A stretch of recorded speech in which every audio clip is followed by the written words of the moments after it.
My name is Connor Behrmann. I am the industry consultant for the humanities, arts, and social sciences for Texas Career Engagement. Yeah, and you're also a DMA student here at Yes, Butler. I am. I am coming into my second year of my DMA in opera performance.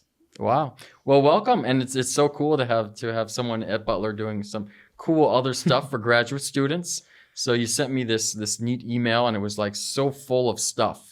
So many resources that I'm like, I just have to sit down and talk to you about this to get the full story. So why don't you just tell us a little bit about the job, how you got the job, and then kind of what the job is.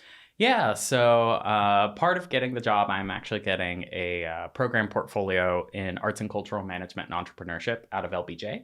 And part of that is holding some form of arts related, either nonprofit or like within academia or even for-profit position. And so that's why I was looking at jobs like the one that I ended up with in TCE. And yeah, I mean, the bulk of that, since it is a graduate assistantship, I just applied through, Handshake and everything. I interviewed, I went to a couple of their events beforehand to kind of get to know the office and the people in it. And then, yeah. So do you want to be an opera singer, or do you want to go into like arts administration?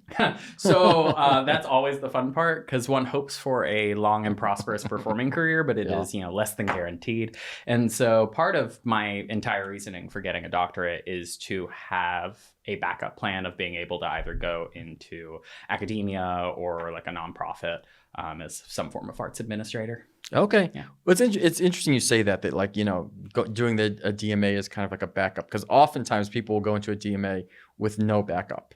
And the only thing at the end of that rainbow, not so much for opera singers, right? But especially for other performance, it's like if you don't get that professor job at the end, there is nothing.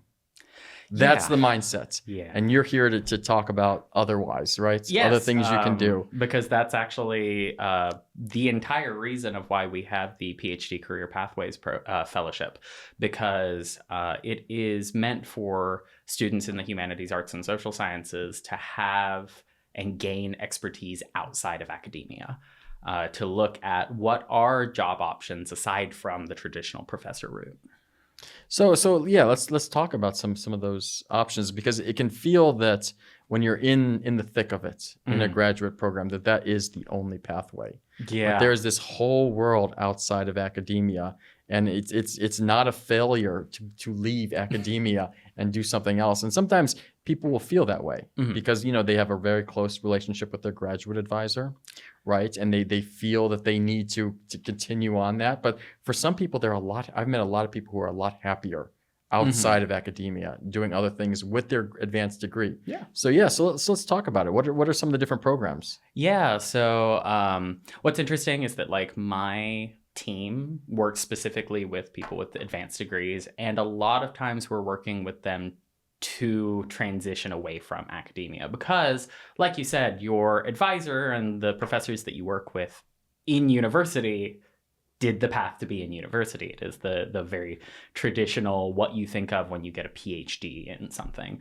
But that being said, it opens you up to a lot of opportunities outside of that. I mean, in my field, specifically in opera, you can go on to work for an actual house or for any form of like arts nonprofit that helps spread music awareness and raise, the next generation of singers and things of that nature. You have a lot of large national and international associations that they want people with the academic background and experience, especially when it comes to research, and that they can then translate into, either philanthropy and fundraising or, marketing and development kinds of jobs, because that's, you don't, as you and I know, you don't have to get a degree in marketing to end up doing social media. And things of that nature. We live in a time now where you have to be so well-rounded and be able to perform lots of aspects that might be out of your traditional, training and things of that nature. Yeah, especially like have you done any work with Austin Opera? I am still very new to Austin. Okay. I moved here back in August. I haven't yet gotten to work one-on-one with Austin Opera, though I have seen a few of their shows. I got to see Cruzar La Cara de la Luna and Carmen, both of which were fantastic. I particularly liked Cruzar. It was just wonderful. But yeah. The reason I ask is like in their office, it's amazing how many people they have doing all these, a variety of positions. And like you said, like development, that's a perfect one where like you just don't think about like, well, who's raising the money? And you often think of this as kind of an icky thing, like, it's like a sales or something. You had to have gotten an MBA or something. Yeah, but in reality, you're sitting with people who love opera. Yeah. Right? And you're working at the best way that they can use their money to help support opera. Like the Butlers, for instance. Exactly. If they didn't have scores of people who are just as invested in classical music, then you probably wouldn't have seen such as profound an impact as they have. As we sit inside the Butler School of Music. Yeah, and it's you're not viewed as a second-class citizen. Oh no. The opera company needs these people. Everyone understands that behind the actual artist, there is a whole team of people making this thing happen, and it is a team. And I know a lot of administrators who still perform as well. Like it is not giving up your dream in order to transition into what a lot of people would say is an office job. Like Paige. Yeah, like Paige. So there's Paige. She got her doctorate degree in I think opera performance, or was it voice? Oof. I have to say I don't know. I don't know, but it was something voice related. Performance. She performs all over town. She does lots and lots of performances. But she's also like the head of operations here for the Butler School and does amazing things and keeps the dream going on. So so that's one pathway. What else? So it's really interesting because I do work outside of the arts as well with a lot of humanities and social science folk as well. So I see a lot of people who are in English or in some form of history, things of that nature. And the nice thing about the PhD career pathways is that each cohort can vary a lot. We like to look for a certain level of diversity in the background of our incoming cohorts, especially when it comes to what organizations we have working with us any particular year. This year we have 9 total people working with us. We have Affirma Consulting, I'm from Driftwood, Innovative Learning Center, RWE Clean Energy, Soul to Soul Harvest Foundation, Texas Folklife, Texas Higher Education Coordinating Board, the Voces Oral History Center, and then my office, Texas Career Engagement, is also accepting a fellow. And the jobs and opportunities that we have across those different organizations vary a lot. We have positions in digital content creation. We have an archiving position that's more of that kind of like librarian sciences kind of background.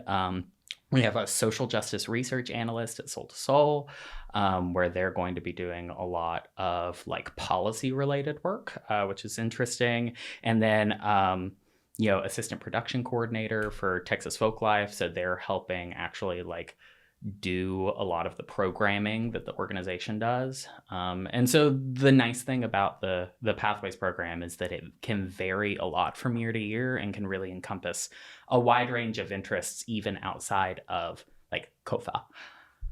So talk me through like what is a fellowship? Like how, so you apply, when you applied, you get to pick, do they pick you?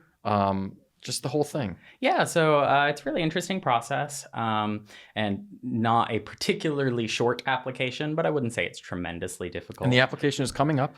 Yes, so applications are open until June 30th. Okay. And so you have any time to go onto the Texas Career Engagement website. There's a little bar for graduate, and then under Explore Your Careers, it's PhD Career Pathways. And so 1 year? Yes, so it's a 9-month program. Okay. It's project-based, so a lot of these organizations are either adding you into an existing project, or they have, in case of like the Voces Oral History Center, they have like an archive of stuff that they're wanting to work on, and so it's kind of a delineated project for Pathways. So it's a 9-month fellowship where... So if you miss it this year... there's no such thing as a 1-year PhD program. Yeah. So you're probably here for a few more years. The year after that, you have lots of opportunities for sure. Yeah. Because we've been doing this since 2020. It actually started during COVID. Okay. But yeah, so 9-month fellowship, you work for 10 hours a week. And those can be either UT sites or non-UT sites. There's a nice little mixture of them. The actual fellowship, so you get paid $25 an hour by the host site, and then you receive an additional $1,500 professional development award from Texas Career Engagement. So the total financial package is $9,000 over the course of the entire program. On top of that, TCE hosts professional development seminars, and you also get a dedicated graduate career advising coach that will work with you as many times as you both are available. We've had people from this past cohort meet 10, 11 times with their advisor over the course of the 9 months. And so you're doing the work out in the world. Yeah. And then at the end of it, we have a final showcase where you will present the work that you did, usually either in the form of a poster or a like slideshow that just talks about, what impact you had, how you learned, and, where you're going to go from there. And it's an amazing thing to put on the resume. It is a really great thing to be able to add experience that is outside of necessarily your like core academia experience that you're gaining during university. It really helps you stand out when you go to look at, become part of the job market at the end of your degree. Yeah, and you get also great references, right? Because, a lot of times, people will use their professors as references. Mm-hmm. Like I've done so many for students, but it's hard when you have an employer call. And it's like, well, yeah, I mean, I only know this person within the academic realm. Everyone's in the same bubble. Yeah. And they'll ask things like, well, are they a good team player? Well, I don't know, right? I mean, they did their papers well, right? Mm-hmm. The papers look great. I have no idea if they're a good team player. Yeah. Right? I have no idea that they can show up every single time because that wasn't part of our relationship. Yeah, no. And that is the nice thing about the fact that you're working with, organizations out in the big wide world. You are getting experience not only working in teams and how that kind of business day-to-day works, but you also do get a lot of really great relationships with employers and references that can go on. We actually have quite a few of our partner sites that intend to hire the person after they complete the fellowship. So it's a really good opportunity for that kind of professional growth. Yeah. And I was looking at, you sent me a whole bunch. I didn't have time. I just looked at a couple, but I was looking at one, I'm from Driftwood. Yes. Is that right? So, and this is this was kind of shocking to me because when I first saw it, I'm from Driftwood. Mm-hmm. I picture Driftwood, Texas being not what was represented by the organization. So talk just as one example of something they would do because they do such cool stuff. Talk about what they do and then what the fellow does. Yeah. So I'm from Driftwood is a really great storytelling organization. They focus in LGBTQIA+ stories and representation. And their fellow for this year is going to be a digital content and social media strategist. So they are going to be helping develop and execute social media strategies and create a lot of this digital content that I'm from Driftwood then uses to go on and further all of their mission. And do these change every year? Yeah, they do. Okay, so it's different companies kind of every year? Mm-hmm, yeah. Okay. So this year we have the 9 that I mentioned earlier. Last year I think we had 11 partner sites. One of them I remember was Gibson Consulting. So we do have a lot of consulting firms. I actually just came from an information session about this. One of the fellows last year worked with APCO Worldwide as a learning and development global intern. So he was making learning and development content for internal employees across the entire world, which was really cool. Yeah. So what about someone who's I'm just so busy? The graduate students always talk about how busy they are. So some of it is learning time management, right? Mm-hmm. But some of it is you are really busy as a graduate student. So talk me through first of all, I know you said 10 hours. Is it a strict 10 hours? So or how does it all work? The point in the fellowship was actually built to be able to tack on to assistantships and responsibilities that doctoral level students have. And also let me make a little sidetrack. It is open to terminal MFAs as well. So we've been really trying to outreach outreach to COFA, particularly because we are just trying to engage a bit better. And that is one thing we recognized, was that like all of our lovely people over in theater and dance, for the most part, are terminal MFAs. And we were like, oh, wait, no, they do apply as well. So don't be completely turned off by the fact it says PhD. Because you're a DMA. Yeah, exactly. I'm a doctoral level student, but I am a DMA, a doctorate of musical arts, not a PhD. So and social sciences, right? There's a PsyD. There are psychology, so many. You have right? EdD, PsyD, like just executive doctorates, which are something completely different. So yeah, it's open to a bit more than necessarily just the title. And so we're trying to, make sure people are aware of that. So it is a strict 10-hour, right? You're not going to be expected to do 40 hours of work in 10 hours. No. And we make that very clear. We have a lot of like interview sessions and things with the employers before they meet the fellow to make sure that, they have an appropriate amount of work. Also that the expectations are set up on both sides, because we're having to think about a lot of times those 10-hour additions to the fellowship, if they're a UT site, for example, can potentially affect health insurance and things of that nature if you go up into that 20 plus cap. So there's actually an entire large section of the application that's talking about what funding sources do you currently have? What are your current, do you have any like TA or AI appointments, and how are those potentially going to, affect what's happening, so that we know that you can accept this and that it will be good. Same thing with our international students, because they have to, if they're off campus, they have to file for CPT, because they're otherwise and then internal, if you go over 20, they have to get OPT. So we have a lot of resources to be able to help people navigate, that part of the fellowship. Yeah, that's interesting. So if you're a foreign student though, and you say, well, I'm on a student visa. Yeah. This is still possible. I'm not saying that there might be reasons you couldn't, right? Yeah. But generally speaking, this is something you could do. Yes, it is. It just requires some government paperwork and working with Texas Global. Okay. And if you have an assistantship, so how does that work? So is it generally possible if you have an assistantship? Generally, yeah. We do require that you get a sign off from your advisor saying that you're in good academic standing and that everything's kosher to be able to take on this additional responsibility. But the program is really flexible in the way that you are able to add in this work on top of what you're already doing. The biggest thing to think about is, because you are working with, private organizations and things of that nature out in the public sphere, they are probably going to expect, a little bit your time to be Monday, Friday, 9 to 5. So that's a part of that, like being able to schedule, say, hey, I'm available Monday and Tuesday from 2 to 5 or whatever have you. Just having at least a little bit of consistency that you just, acknowledge with your employer up front. That way everyone's on the same page. They can schedule things appropriately to have the fellow included and everything. And what has your experience been like working with the companies? Yeah, generally very positive. I think the biggest hurdle a lot of times is just pressing send on an email, because a lot of times if you don't already have like a strong rapport with someone, you do have to have that initial reach out. It helps being part of, such a well-established company as UT, because it gives you an air of legitimacy when you're like, hey, we have this program, we want to partner with you. It helps lower a lot of barriers that could exist if I were working somewhere smaller.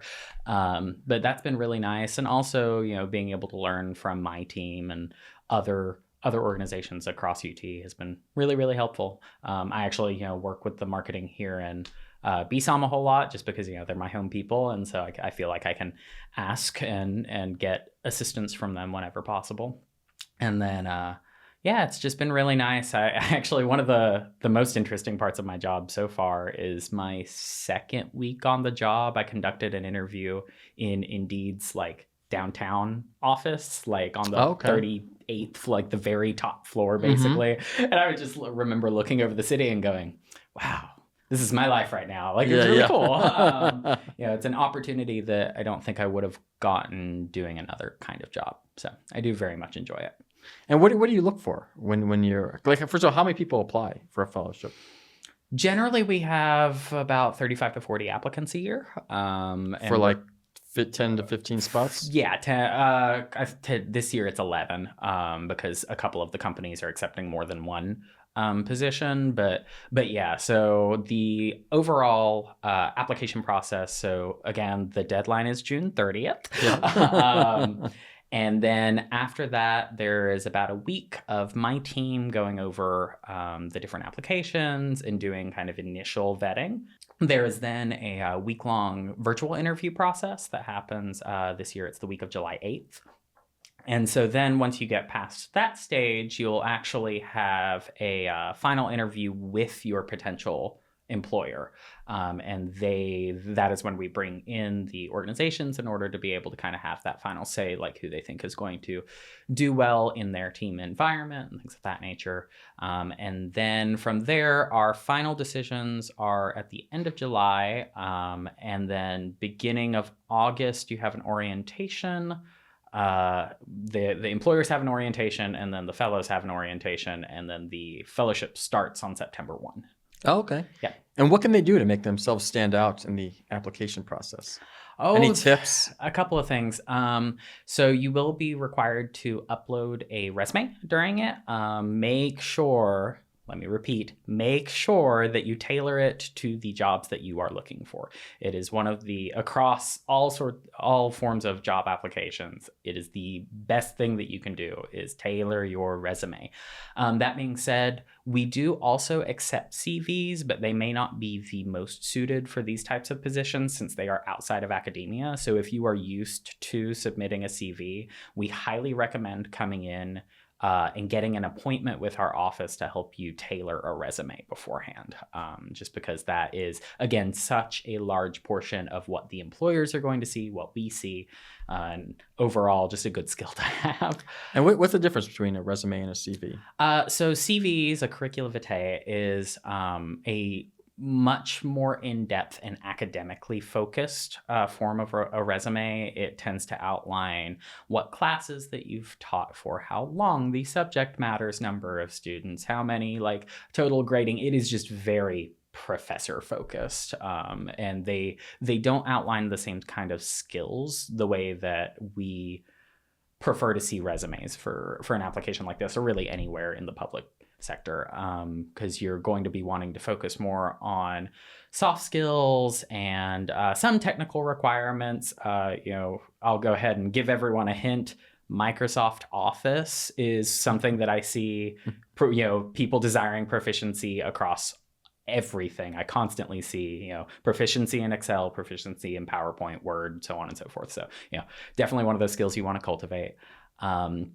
But yeah, so that's the main difference. And then there's also a number of short answer questions kind of tailored to why do you want to be in the program, as well as why do you want a specific fellowship, because we're not only looking for people who will thrive at the organization, but we're also looking for a cohort that will work well together, because building that kind of community outside of your home department is something that we really focus in the professional development and like TCE side of the fellowship.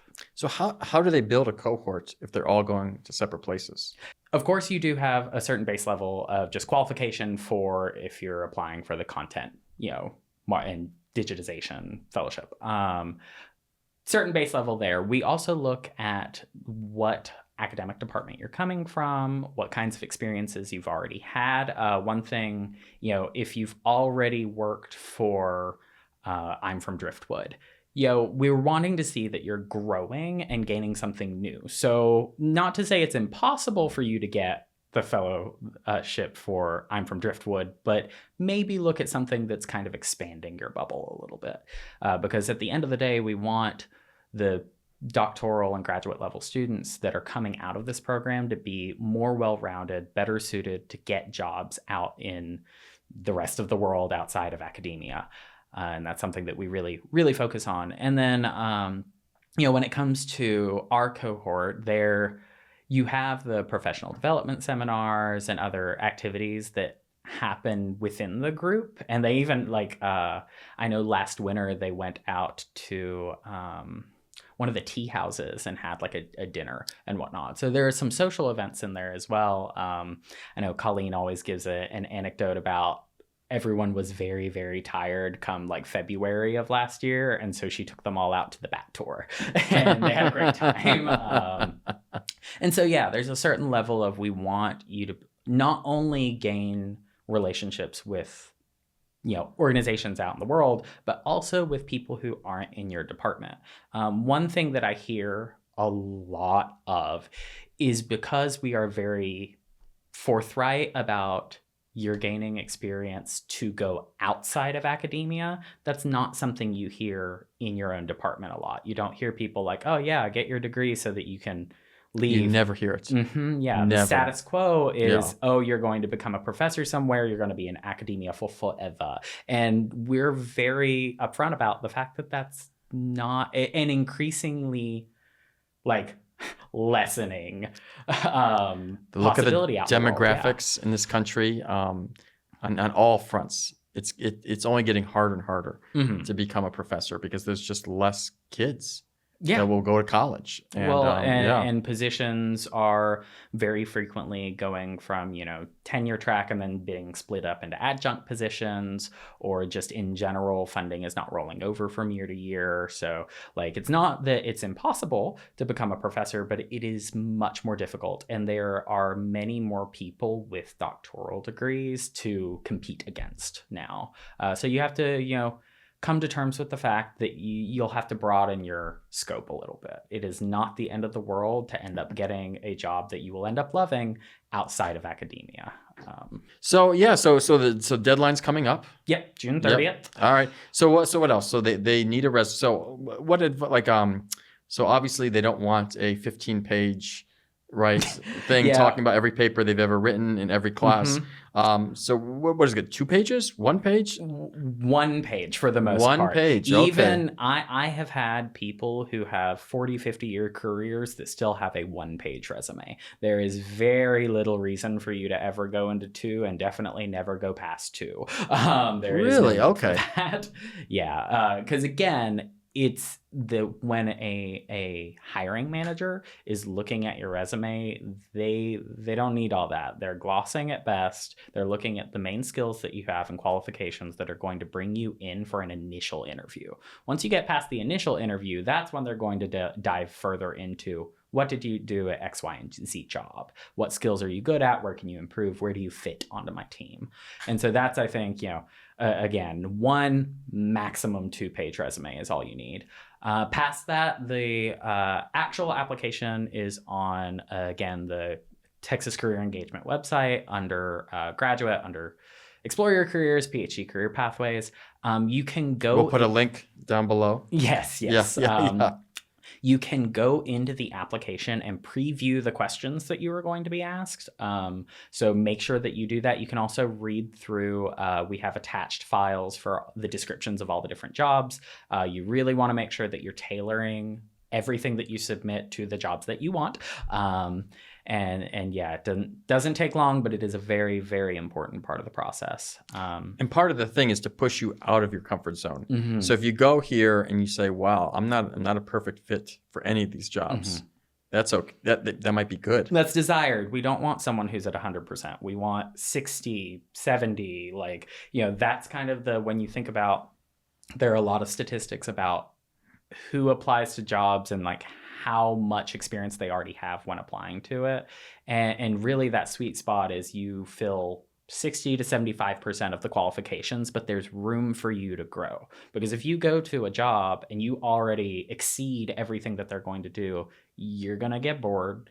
You're not going to learn anything, and it's just not going to be a good fit for you. So I would highly recommend, if you feel like good enough, but there's something that you can learn there, go for it. So the jobs upcoming, what are they? Can you just give like a brief summary of some of them? A lot of things in the digital content creation space, as well as like data analysis. So we have a mixed methods researcher and a UX researcher position. I always find that really interesting because When we hear UX researcher, we think, oh, that should be someone in CompuSci. And that is absolutely not true. We have an entire school of design here who would excel at a position like that. So talk about that first. Yeah. And why is that?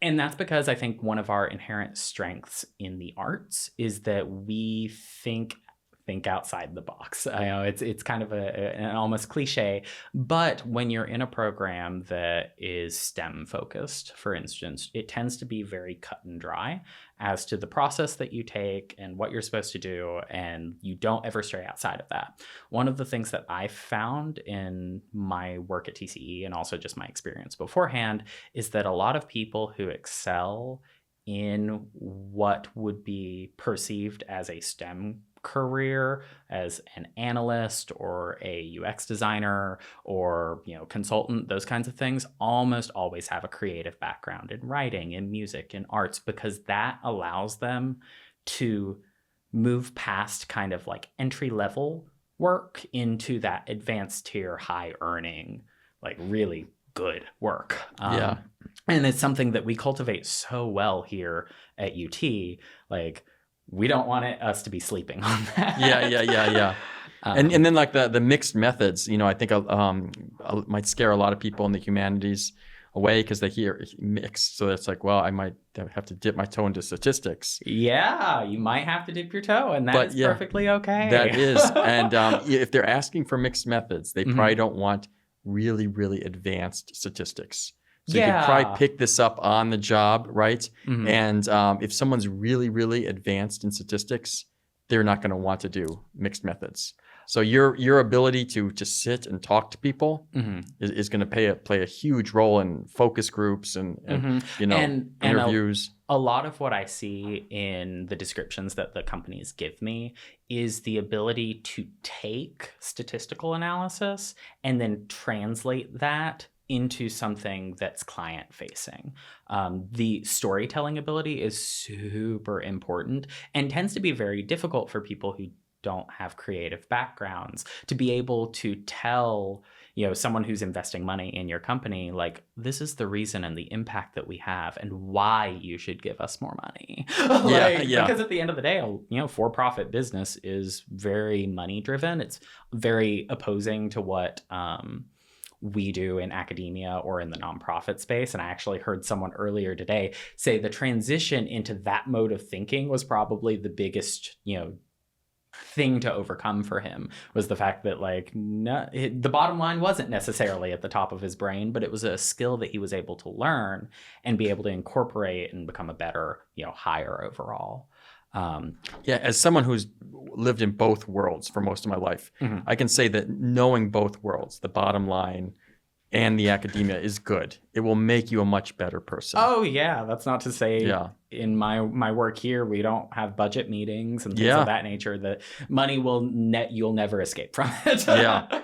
Especially, in an opera, you have to be really concerned with money, right? It's very expensive. Yes, operas are very expensive. I always joke that I have a master's in professional schmoozing because so much of my master's work was outreach and working with donors and getting that check at the end of the day. Absolutely, and writing those grants to fund the organization in general. So. And one of the jobs that I actually do is I'm a grant writing consultant. Okay. And it's one of those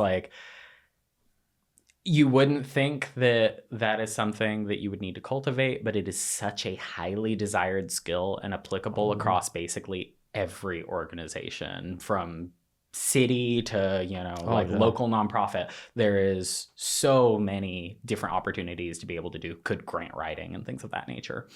Wonderful. So what are some of the other? Sure. So we have a couple more data analyst positions. Again, do not shy away from numbers. Numbers are your friend. You can do it. I have faith in you. They really are. It's, you might have taken that calculus class and just really bombed it.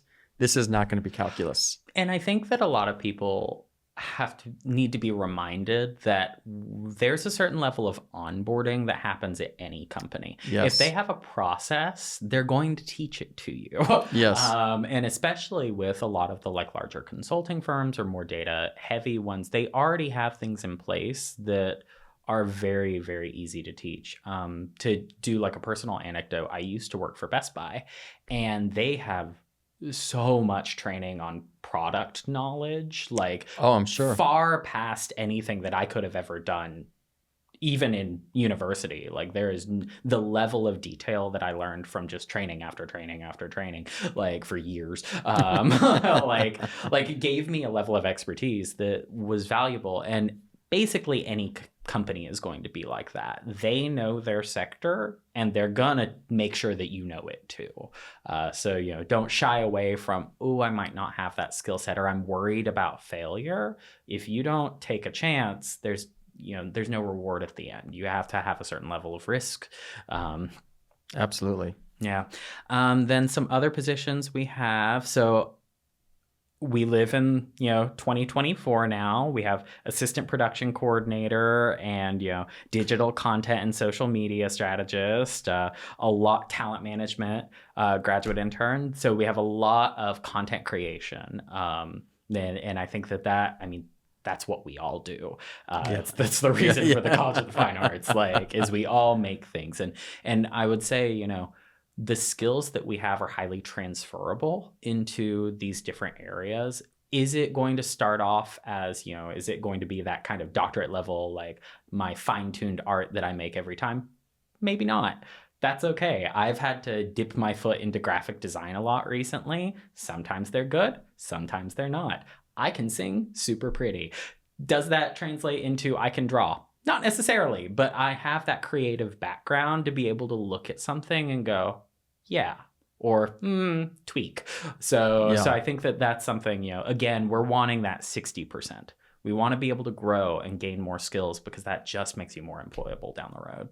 Absolutely. And I'm sure if you went to professional singers, you would have a lot of in the pop world, right? Like background singers, or I don't know the terminology, but when you listen to Taylor Swift and there's singers there, I'm sure a lot of those people have graduate degrees. Oh yeah, absolutely. Right? I know they have training in some form or fashion. Yeah. And when you think about, I actually like the fact that you said, Taylor Swift and then background people, because I'm sure there's a way I should call them. Well, it depends on if they're dancers or the singer. Yeah. I'm sure the dancers, supporting graduates, cast. Supporting cast.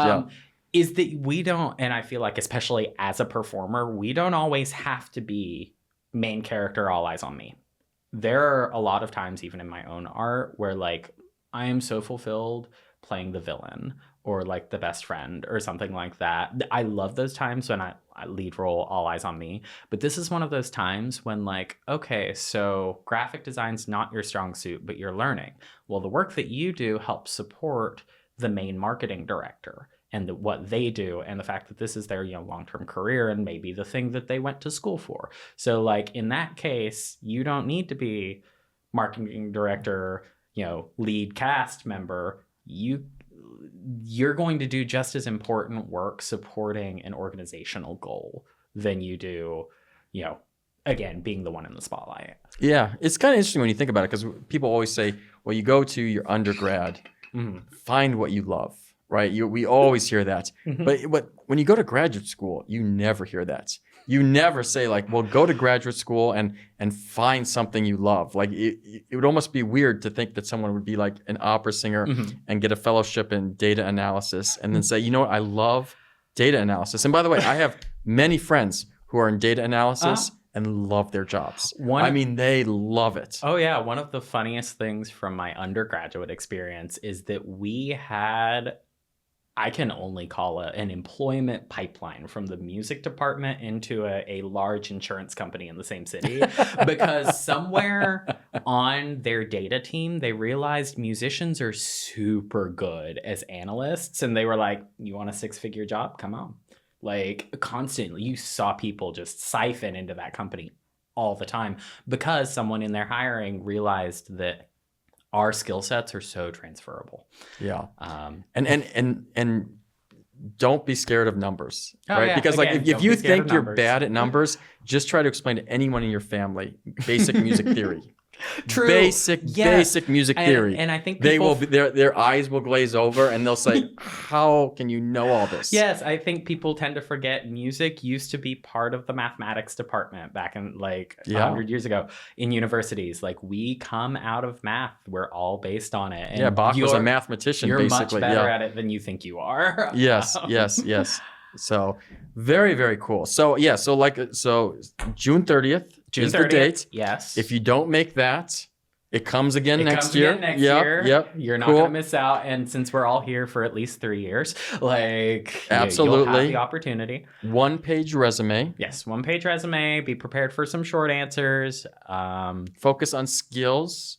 So focus on skills, but also focus on why you want to do the program. Because again, we're looking for that kind of cohesive cohort who is going to be, ready to go and excited to be doing the work that they're doing. Is it why you want to do the program or why you want the job? Both. Okay. Okay. You need to have both reason for why you want to work with a particular organization, be that, the market that they work in, the kind of job that you're doing, or skills that you want to gain. And then also, why the fellowship as a whole, give us that kind of emotional investment. Yeah. Great. Well, thank you so much for sitting down. This has been wonderful. Welcome. So and I encourage, we did an earlier podcast and someone talking about how they got their job after graduate degree. Mm-hmm. And really, she had 2 pieces of advice. One was to kind of focus on getting early, you're building your resume. So even if you decide not to do it, just getting your resumes together is good, but also just doing as much as you can. You just never know what's going to lead to what. Mm-hmm. And the connections you're going to make, the people you meet, the thing you're going to do, it's so important. So thank you so much. Yeah, networking is, 80-90% of the job, like and everything is trying to build your community, and then that will lift you up. So, and once you're here, you're already in the door. So like you said, like some of these companies will just hire those people right after. So, just that's the hardest thing, is to get in the door. Yeah, and I think that's, one of the things that you should remember being at an organization like UT that has so much size and influence, that gets you in the door a lot of times. And programs like the PhD Career Pathways Fellowship are ways that you can get in the door. Yeah, and I mean, when you think about just the statistics of it, so like data analysis, so there's a position, they're going to get way more. If they had 10 positions open, they're going to get more than 30 applicants. Oh, yeah. Right? This, like, you have a chance to get in the door. Exclusivity. That is true. Yes. And you have a really good shot of getting in the door with maybe no experience. Right, in that field, and it's just incredible. And the nice thing is that because we are working specifically with like doctoral and like terminal graduate kind of degrees, we know you have the skills and the ability. It's already there. You already got into the school. You're already succeeding in your program. Like, you've proven yourself enough. Now it's just, okay, hey, let's see if there are other possibilities. Because yes, it's not a given that performance is going to be able to pay all the bills. Lots of time it doesn't, sadly. And it's not a given that you'll just immediately get a tenure track position or something like that. So you want to be able to have as many options as possible. And I really liked what you said about, usually once you're this far into a graduate program, people aren't asking you, what are you passionate about? What are you, looking to find? But that's not to say you can't find new things still. You're still growing as a person and developing and, learning to love your life in the way that you live it. So I think that that's something, we tend to forget. We get really siphoned, and we don't have to be. Absolutely. Well, thank you so much. Thank you. Yeah.